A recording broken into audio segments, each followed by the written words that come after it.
To be honest with you, why should African leaders care? Why should Trump care about Africa? He shouldn't care about Africa, to the same extent that the African leaders really shouldn't care about a relationship either. If the relationship can be worked out, that's wonderful. But if President Trump is saying, I have a mandate from my own people to take care of my people, and I'm doing what I need to do to take care of my people, African leaders need to take that same position. You see, it takes two to tango. If President Trump does not want a relationship with Africa, Africans shouldn't be begging for it. What's happening in Burkina Faso must be supported. What's happening in Mali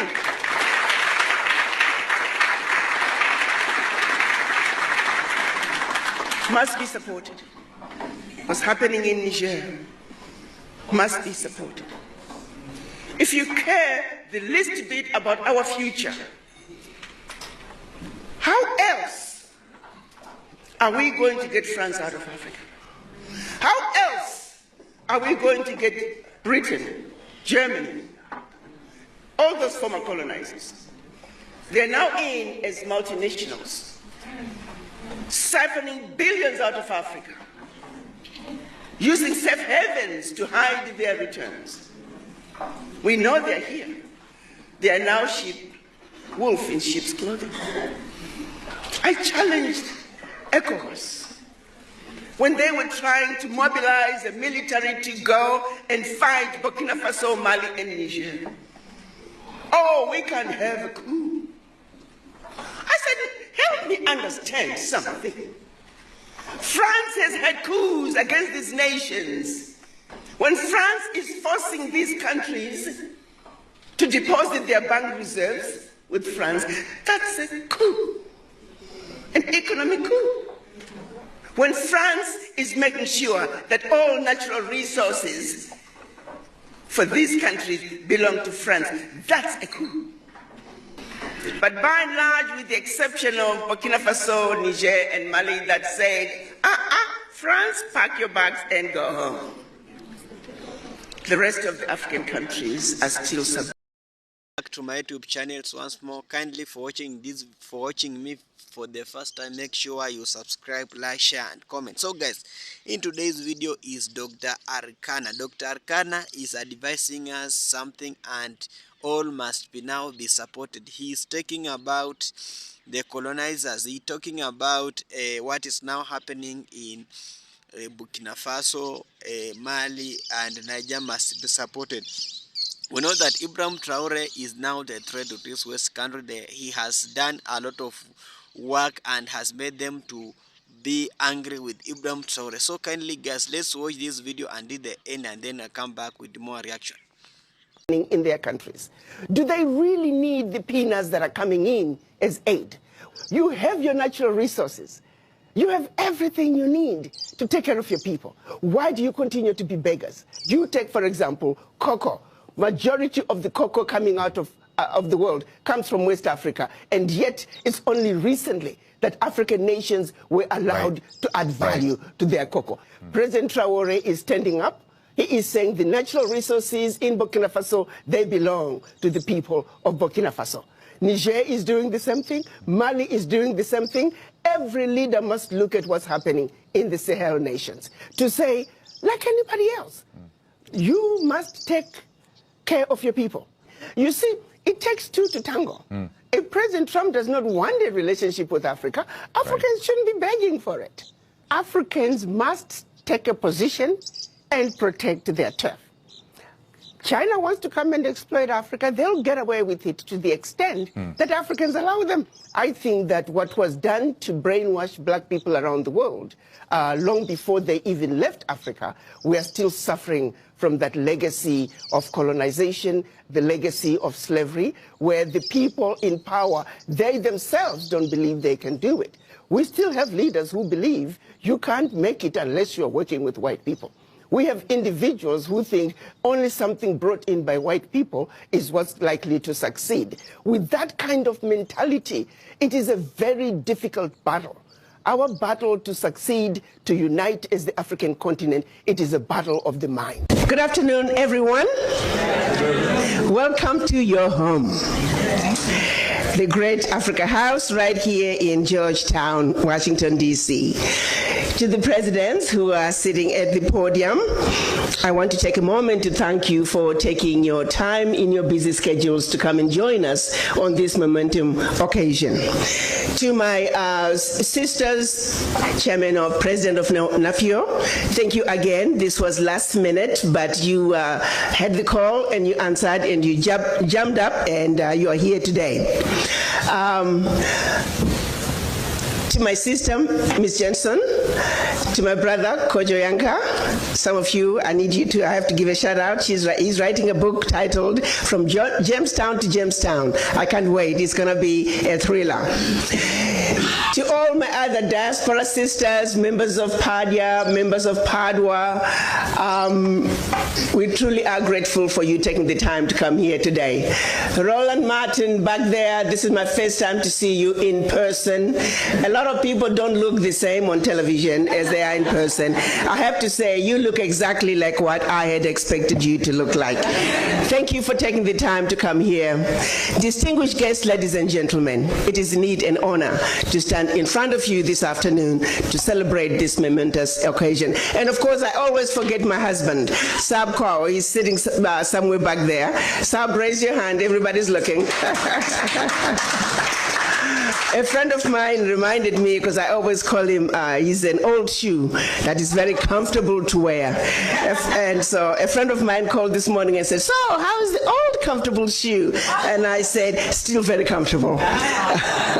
Thank you all again. And my sister Remy, Chairman of PADWA, thank you again for also always being there, ready to step up and do your part as we come together to uplift our motherland.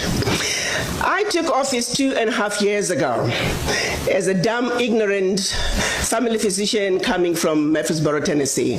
I had no idea what I was going to be doing in Washington. As a matter of fact, I actually felt kind of funny and silly, thinking me, a medical doctor, can be a diplomat. But be it as it may, singularly, the one thing, I came here, by the way, with no plans of staying. I was coming here, top 6 months. After 6 months, look at my husband, honey, I tried, it didn't work out. Look at the chairman of the African Union who had appointed me. Thank you, Madam Zuma, it was great, but I could not do it. But 5th month into this position, one issue that kept coming to me and became very apparent was the disrespect for the African. I knew it existed, I just didn't understand the depth and the profoundness of it. And not only that, as I began to understand it even deeper, I began to also understand its economic implications when it comes to how we are perceived on the world stage, how this simple fact of simply disrespecting the African had serious implications and is at the root cause of why Africa is not able to move forward. And as I went and tried to understand and dig further to say, what is it about us as black people around the globe? Why is it that we are so disrespected no matter where you go? And I often say, was there a memo sent out to say wherever you go, if you are not a black person, you see a black person, you're automatically superior to them, and you have a right to disrespect them? This memo did not miss anybody. It went to non-black people, but here's the real shocker. It also went to us black people to say, accept that you are inferior. You automatically take an inferior position. And I'm going to have to tell you something that has become a realization that and this is where I am stuck as I try to understand, how did this message just go through and percolated so through? Now we are on automatic pilot. It's almost as if we've undergone a genetic mutation. We don't even have to be told. We pass it on to our children. Have you ever wondered, of all the colors on earth, why were 2 colors chosen? Black color and white color. Follow me on this one. You take a white color, you associate it with Jesus Christ. You associate it with the angels. You associate it with purity and everything wonderful and everything desirable. And then you take a race that's not even white and you say you are white. Yes. And then you take another color. You associate it with the devil. You associate it with everything undesirable. I've never seen a bank robber wearing a white mask. All the villains on movies are black. Everything undesirable is black. And then you take another race that are not even black and say, you guys, you are black. Now go at it. Speak, my sister. As we black mothers are trying to raise our children in our own homes, as much as we try to tell them that you're black and you're beautiful, guess what? The minute they step outside the door, the messages are completely different. A barrage of subliminal messages telling our children that that which you represent is horrible. How do we fight against that? How do I tell my granddaughter that you're black and beautiful, but the world tells her otherwise? The voices echoing her blackness as a symbol of everything undesirable are much, much louder than even we black mothers, we come together, we can never drown those subliminal messages. They were all by design. Let me take you to the beginning. Certainly for Africa, your continent. Because as we gather here today, as we try to strategize, as we try to create those linkages between those Africans away from the continent and the Africans on the continent, we must understand, how did we get here? And for Africa, it starts with that monumental decision when the colonizers, came together in Berlin in 1884. And let me say, prior to 1884, they were coming to Africa in a haphazard way. They had started with slavery. And then when they felt like they needed the slaves to stay on the continent, they say, oh, we no longer believe in slave trade. Let's stop it. No.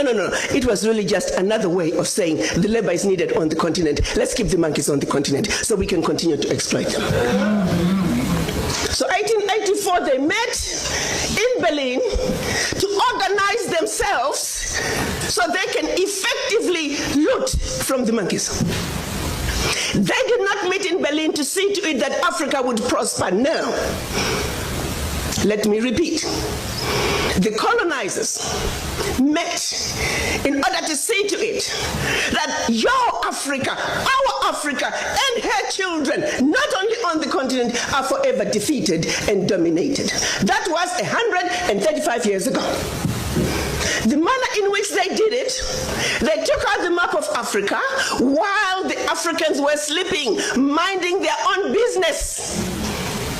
Started to chop up your continent into the tiny little countries that we see today. The bigger and more powerful a kingdom was, the more countries that came out of it. Not only more countries, but these countries were given to different colonizers who spoke different languages. Let me bring it home for a second. Pretend you're driving from Zambia, you're speaking English. Pretty soon you are in Angola, you're speaking Portuguese. Then DRC, French. Equatorial Guinea, Spanish. Southern Cameroon, French. Northern Cameroon, Southern Cameroon, English. Northern Cameroon, French. You are now in Nigeria, English. Hello. These were the same people. Prior to 1884, we were powerful, amazing kingdoms with well-established educational and religious systems. If the truth be told, we had the civilization. We were the civilized. They were the devils, the uncivilized ones. They set out to take everything that symbolized civilization in Africa. To this day, they're still refusing to give up those relics. If those relics were not that good, why are you keeping them? We were way ahead of them in our civilization. They set out to destroy us. And Berlin Conference put the nail on that coffin. So they gave Djibouti the same sovereignty as the United States. They gave Burundi the same sovereignty as China. They gave Togo. You see, the EU realizes individual little countries, they can't survive on the world stage. So they came together as the European Union. Picture this now. So they cut up this Africa into the tiny little countries, small economies that could never survive on their own, but gave them the same sovereignty as the big boys.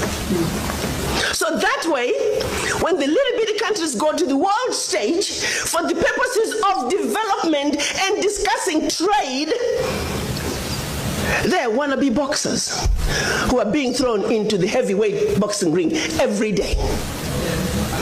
How do you put China in the same boxing ring with Eswatini? Eswatini has 1.2 million people. China has 1.4 billion people. And you put them on the same stage and say, go at it, negotiate. Are you with me? Yes. This is insanity of the highest order. How have we allowed this carnage to go on? When Eswatini is thrown in the same boxing ring with China and Eswatini collapses before Eswatini even gets on the stage, the world says, well, Eswatini, what's wrong with you? Why can't you take care of your people? Well, China came in and said, Eswatini, give me all your gold or else. And if Eswatini does not agree, they just go on next door to Lesotho and give Lesotho an extra $1. And if Lesotho doesn't take it, they just jump on to Togo, Central African Republic. It was all by design. 1884. They did something else in addition to chopping us up.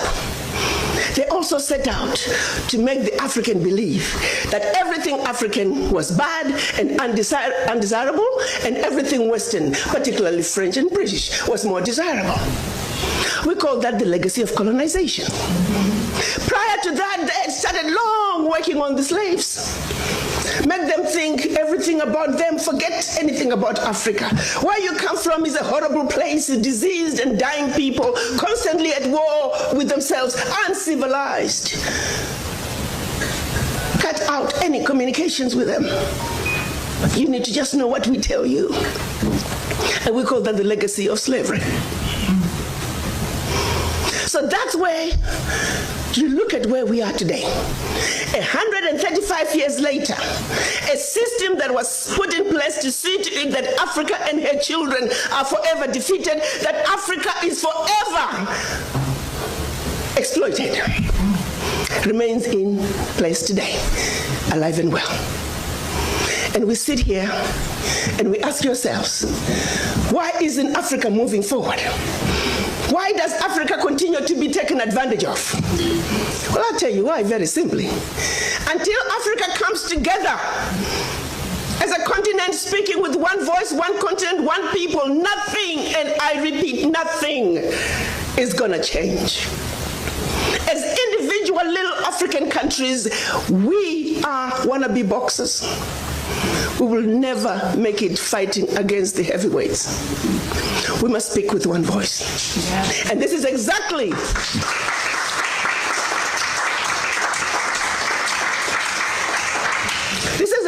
what our Pan-African leaders wanted to see happen in 1963 when they came together in Addis Ababa, Ethiopia. They clearly stated that Africa for the Africans at home and abroad, and that African Union was now. They said Africa must speak with one voice. It is the only way for Africa to take its rightful place on the world stage. Sadly, when they went to Addis Ababa in 1963, they were divided. We had two factions, the Casablanca group and the Monrovia group. The Casablanca group were saying Africa for the Africans at home and abroad, and African Union now. This was Ghana, Guinea, Mali, Egypt, Morocco, Algeria, and Tunisia. Only 7. The other 25 of the 32 who attended were the Monrovia group. They were the nationalists. They said, let's go slow. Let's kind of wait on this Pan-African thing. 55 years later, 56 this year, we're still going slow. As if it wasn't bad enough that and we were divided up into the tiny little countries that we are today. The gift that Berlin Conference gave us. One other thing that France did between 1958 and 1961 in the name of giving us our independence as African countries. France forced the Francophone, and I hate that terminology. There is no such thing as Francophone, Anglophone. They made it up. But for the purposes of communication, I will use that. 14 of those countries, they said, in order for you to get your independence from us, you must sign this document. You thought they could have found a better name for the document. The document was called the Pact for the Continuation. I repeat, the Pact for the Continuation of Colonization. We are talking about giving you independence, but sign this pact for the continuation of colonization in a different format. Yes. And I'm going to highlight some of those issues that they said you must agree to if you are going to be independent. Hello. Maybe we need to redefine the meaning of independence for the French.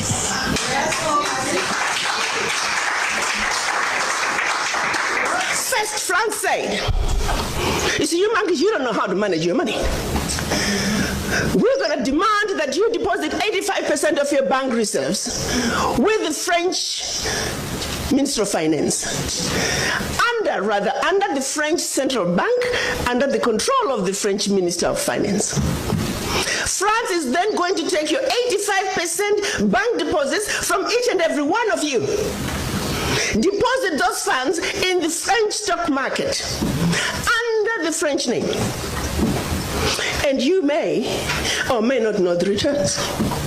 Today, as we speak, the latest figures are saying for every 14 billion that France invests in the stock market from Africa, they are realizing upwards of 300 billion in return. Every year in, year out, because of these deposits from the African countries, France is taking out of Africa over $500 billion. Now figure it out. For every 14 billion, the returns on the investment are over 300 billion, and they are taking over 500 billion. So in actuality, France is taking out of Africa trillions of dollars year in and year out. From us poor people, Africans. Back to the pact. So should you want to access some of your money that you have deposited with France, you have to submit your country's financial returns. And if approved, you get to get it as a loan. You can only access up to 20% of your money year in, year out as a loan at commercial interest rates. Your own money. As if that was not enough. They said all your minerals discovered, yet to be discovered, all your oil discovered, yet to be discovered. France and French companies have the first right of refusal. If there's anything left over that the French companies do not want, your people might have. To this day. They said you will only use the currency that we created for you because you're special Africans. We call it the CFA. There was the Central African CFA and the Western African CFA, same animal. And that France is the only one that can print it for you. 1958. Fast forward. They're still printing it for us. And if you start misbehaving, they just stop printing your money. And your country's in trouble. They also said your language of instruction shall be French, whether you like it or not. That France will have military presence in your country, that your military can only be trained by France, that you can only buy military equipment from France, that you cannot have any military alliance with your neighbor, and that in the event of war, your allegiance is only to France. And furthermore, because they have military presence in your country, they can invade you without notice should they feel that the interests of France in your country are being violated. Teach, sister, teach. Speak on, sister. Fast forward, 2019, nothing has changed. The same people who have the audacity to tell us that we are poor countries, they are taking trillions out of Africa every year.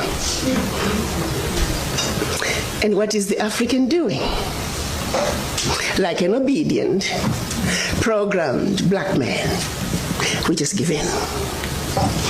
We know the facts, but we just do nothing about it.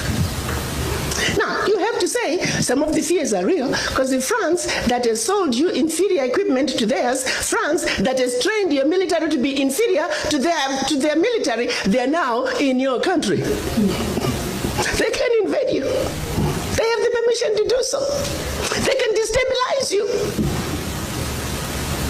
And then one might say, why is it that African leaders haven't done anything about this deplorable situation? Well, let me tell you, my brother and sister, they have tried. Documented to this day, 22 coups where leaders were assassinated. France had something to do with it. The first 7, when they decided they were pulling out of the CFA and that they're going to print their own money, they were assassinated. Every time an African leader has tried to do what's best for their country, they were assassinated. Majority of them aided by France. It's a known fact. And then others, they were just mercenaries who felt that when there was a natural resource discovered in one country, they wanted to create a coup. So while the country is thrown into a civil war, they're siphoning the natural resource. We know of one particular story that had we not known about it, it would have been, oh, there we go again, the Africans. In about 25 years ago, a group of young, rich white kids were having fun in Cape Town. They found out that there was oil in Equatorial Guinea that had just been discovered, and they wanted it. So they set out a plan to have a coup in Equatorial Guinea. So while the Guineans are busy fighting a civil war, they will be siphoning the oil. But they made one mistake. There were 2 planes. One was to leave South Africa, stop in Zimbabwe, pick up more ammunition on their way to hunt in Equatorial Guinea. Another plane was taking off in the Caribbean that had this puppet diaspora who was supposed to be the next president. Mugabe wondered why such young people needed such powerful ammunition to go hunt in Equatorial Guinea. In doing his research further, he found out that this was a coup in the making. He allowed them to land in Zimbabwe. They loaded their plane, and just before takeoff, they were all arrested. The ringleader of that group was none other than the son of the former Prime Minister of the United Kingdom, Margaret Thatcher. She had to fly to Zimbabwe and paid handsomely to get her son out. The last one of those prisoners left Zimbabwe about 6-7 years ago. Had these young people succeeded, it would have been another coup. There you go, the Africans again. Such, my brothers and sisters, is the story of your Africa. They don't do coups anymore. They simply create instability. So when you hear of an instability in an African country, ask yourself, what is really going on? Because what they are telling you is really going on is just a shiny object. The real issue is over here. And you need to stop before you start being used as an instrument of your own self-destruction.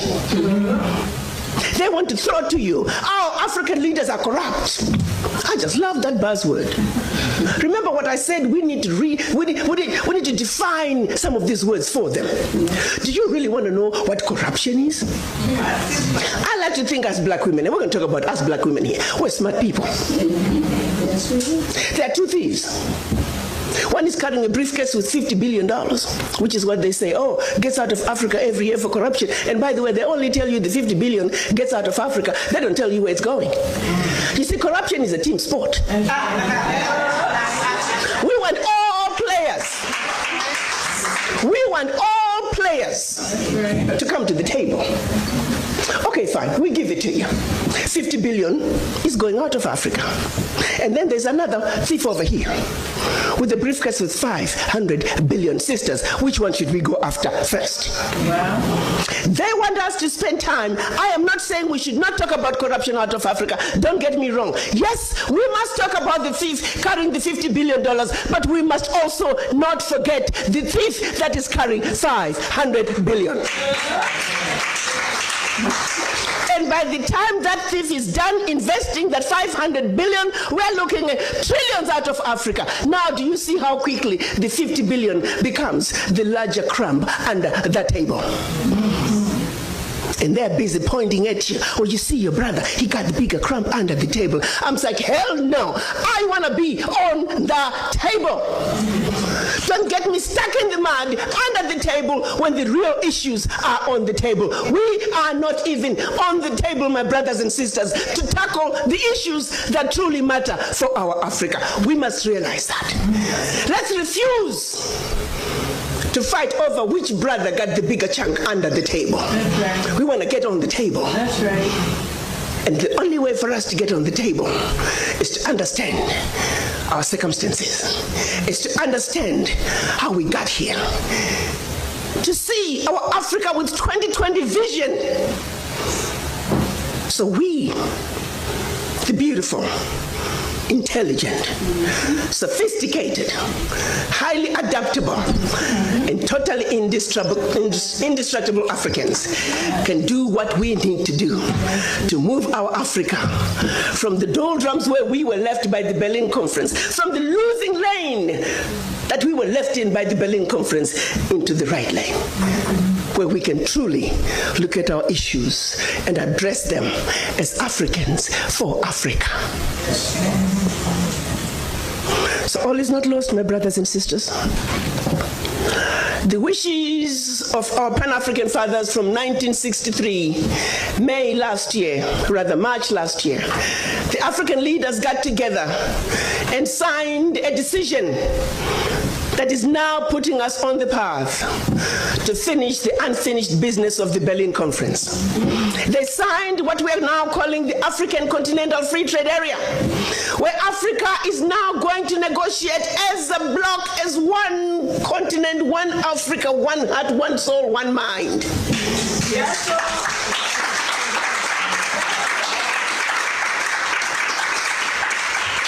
52 African heads of state signed that agreement. We only needed 22 to ratify.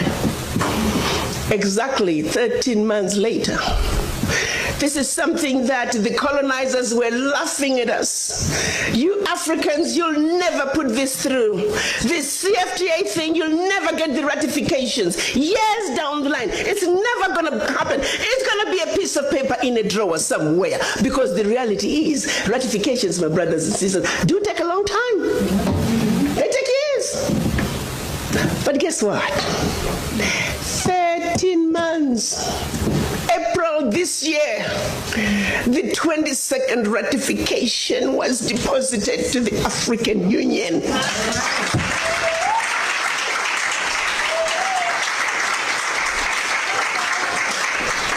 We're now sitting on 23 and more are coming.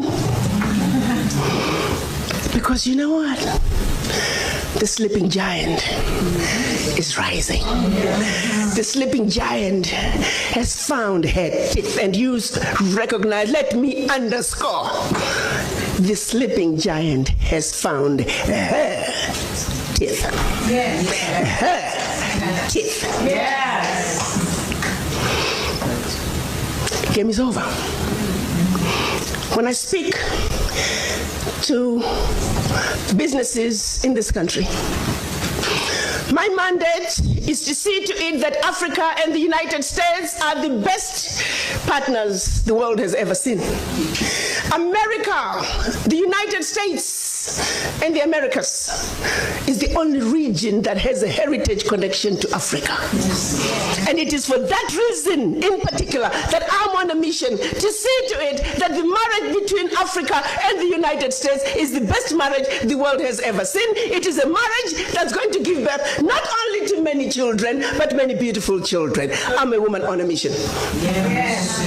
Yes. And that's why. That is why it is important that we begin to understand each other. That the misconceptions, the misunderstandings, the Africans don't understand the Americans, and the Americans don't understand the Africans.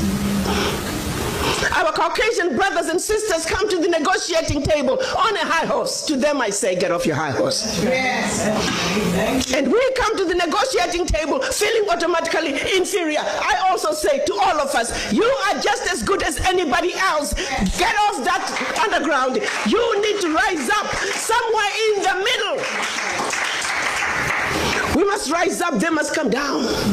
And somewhere in the middle is where we are going to have the truly desired, meaningful conversations that are going to take us where we need to be. And this is why we are here today. Thank you. My son Kwame, I thank you for all the wonderful creating that bridge that's going to get us to the table with a clear mind, clear vision, understanding that when we understand each other, it is then and only then can the children of Africa take their beloved continent to its rightful place on the world stage, the place that we have vacated for far too long. But we are now saying enough is enough. We, the children of Africa, as a united front, we're going to come, join our hands and sing the best melody the world has ever heard as we waltz our way to our motherland, not as 55 African countries, not as 1.27 billion brothers and sisters on the continent, not as over 400 million African diaspora around the globe, but children of one mother Africa. Let's give the world the best melody the world has ever heard. You see, birds sing not because they can, they sing because they have a song. As children of one mother Africa, we do have a song. Let's join hands. Let's give that world that beautiful song as we waltz our way across the Atlantic back to the motherland. I thank you. What if I tell you that Africa's most loved leader is being targeted and we might be making it worse? Yes, let's talk about something really serious today. We all know how Captain Ibrahim Traore came to power. But since then, he has done so much for his people in such a short period of time, much more than some African leaders have done in decades. He is focused, he is determined, and he is deeply loved. We all saw on the 30th of April how Africans all over the world came out to support him, not in violence, not in hate, but with love and unity. That shows the level of hope and inspiration he brings. Some of us Africans, we wish that our leaders can follow what Ibrahim Traore is doing, to lead with integrity and to put their countries first. But this is where we need to pay great attention. We already know that Captain Ibrahim Traore is under threat. His actions and his bold moves are shaking up systems that do not wish to see Africa rise. And we are making matters worse by spreading fake videos, spreading fake news all over the media. There is a particular video that is circulating all over the media of President Donald Trump saying that Ibrahim Traore is a threat because he wants to unite Africa, that the United States is going to come for him. This video is not real. This video is dangerous. It is not dangerous because it's fake. It's dangerous because it puts a real target behind his back. This video is misleading and could cause real problems. And for those of you who always share videos, when you see videos like that, before you share them, please try to verify if that video is true or false, because you might just get into trouble at some point in your life without even knowing where the problem came from. The social media is very powerful. If we genuinely love Ibrahim Traore and support what he stands for, let us allow his good works to speak. Let us report the real things that are happening in Burkina Faso. Let us support him with truth. Let us support him with honesty. Let's stop manipulating the media, because he is already doing a lot of good works, and some of those good works is what is putting him in the position where he is today. Thank you all for watching. As you all know me, I stand for One Africa. And this video I'm making today is coming from a place of love. So thank you again, and let me know what you think about this video. See you in the next video. This man just told America your services are no longer needed. This man just told America that your services are no longer needed. If y'all don't know who this is Ibrahim Traore. I hope I'm saying your name right, brother. I apologize if I'm not, okay? He is the president of Burkina Faso. Listen, I'm an American nigga and I'm not an African nigga, so my dialect is a little skewed. Just forgive me, charge it to my mind, not my heart. But listen to this story, right? So this dude became president and he said, you know what? We wiping away all student loan debt from little school all the way up to university. Not only that, he said, listen, well, I'm the president of, we got the most gold and stuff that all these other countries is mining. He told all of them, listen, America, France, everybody out there, listen, we don't need y'all to mine our gold. We can do it ourselves, and we can handle our own affairs and situations when it comes to this gold. Okay? Now that he done did that and started taking over what is rightfully theirs over there, okay? They done attempted to take this man's life almost 16 times. Almost 16 times. I know it sounds crazy, but they trying to get him up out of there. Why? Because this man knows his country's worth, and they scared of that. And let me tell you something. This brother ain't shit the bull neither now. Certified stepper. Willing to do whatever it takes to make sure that his point gets across that Africa no longer needs supervision. Sidebar. I don't know if I'm going crazy or I really believe in this man, but something about the goddamn red beret make me want to stand beside him. I digress. Y'all gonna catch up on this story. I'm telling y'all, this man bad, bro. And they trying to blind us and not tell us what's going on. I'm just here to bring y'all the news. I'm just a messenger. You guys know what I hate? It's the fact that they are going to use a black man to try to eliminate our hero. The African hero, the living hero right now is Ibrahim Traore, who is improving the lives of Africans, the lives of Burkina Faso in West Africa, okay? And they're gonna try to use the tactic they did when our beloved Obama, President Barack Obama, had to eliminate Gaddafi in 2011. I hate seeing it. I hate seeing it. I know many African-American would not back this man right here, but let this serve as a reminder that it does not matter who sits on the presidency in the United States. They will always put U.S. interests first. That's what they did with Gaddafi. Look at Libya. Where's Libya right now? A tragic. Did it improve because Gaddafi was eliminated? No. It just set the continent of Africa backwards because he was very proud Pan-Africanist and tried to move past the neo-colonialism that Africa today is still fighting. He was willing to challenge the West. We're seeing that happening right now. So stay alert and do not believe whatever narrative is being put out there by the Western media, because this guy truly is a hero. And as long as he stays alive, we can see a shift that actually benefits Africans as whole. Because if you simply trade fairly, Africa is so rich. We have gold, diamond, copper, you name it, it's all there in the continent of Africa. And it's just being misused, it's being looted, and anyone that's actually wanting for the people of Africa to benefit, it's always a threat to the West. So stay alert and let's continue speaking so they know that we cannot be fooled like how we were fooled in 2011. Many Africans still grieve the death of Gaddafi. Although I will say, I did run into a few Libya, and they don't have a lot of nice things to say about Gaddafi, so I'm not too sure, and I can respect their opinion from afar.